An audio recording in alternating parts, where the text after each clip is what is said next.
ఖమ్మం జిల్లా కల్లూరులో తిరుమల తిరుపతి దేవస్థానం కళ్యాణ మండపాన్ని కాంగ్రెస్ రాష్ట్ర నాయకులు మట్టా దయానంద్, ఏఎంసీ చైర్మన్ భాగం నీరజాదేవి పునఃప్రారంభించారు.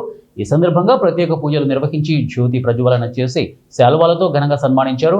ఈ సందర్భంగా వారు మాట్లాడుతూ ప్రతి సామాన్యుడికి టీటీడీ కళ్యాణ మండపం అందుబాటులోకి వచ్చిందని అన్నారు.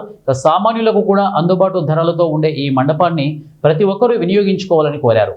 వివాహాది శుభకార్యాలు, చిన్న చిన్న ఫంక్షన్లకు అందరూ ఉపయోగించుకోవాలని కోరారు. దుర్గాప్రసాద్ అధ్యక్షతన ఏర్పాటు చేసిన ఈ కార్యక్రమంలో ఆర్యవైశ్య జిల్లా అధ్యక్షులు, కాంగ్రెస్ సీనియర్ నాయకులు పసుమర్తి చంద్రరావు, అలాగే లక్కినేని కృష్ణ, సత్యనారాయణ రెడ్డి, ఏనుగు సత్యంబాబు, అన్విరెడ్డిలు పాల్గొన్నారు. ప్రతి గ్రామం నుంచి ప్రతి దగ్గర కూడా ఈ కళ్యాణ మండపం వస్తారు. డెఫినెట్గా ఇది ఫ్యూచర్లో మీకు మంచి ఆదాయ వనరుగా మిగులుతుందని చెప్పి భావిస్తున్నాను. ఎందుకంటే ఇప్పుడు దాకా దీంట్లో ఇక్కడ టీటీడీ కళ్యాణ మండపం ఉంది, దీన్ని రెంట్కి ఇస్తారని చాలా మంది తెలియదు. కానీ ఈరోజు మన వాళ్ళందరూ కూడా ఉన్నారు. ఈ ఫోటోలన్నీ కూడా ఫేస్బుక్లో, వాట్సాప్లో పెడతారు కాబట్టి అందరికీ ఇక్కడ కళ్యాణం తెలిసిపోతుంది. కాబట్టి ఎలాంటి కాదు వచ్చిన వాళ్ళకి మనం తక్కువ, ఎందుకంటే మిడిల్ క్లాస్, లో క్లాస్ దీన్ని ఎంచుకుంటారు. దాదాపు వాళ్ళకి మనం కనుక అనుమైన రేట్ల ప్రకారం ఇచ్చినట్టయితే ఎప్పుడు నిశ్చితంగా పచ్చదోడైన ఉంటుంది.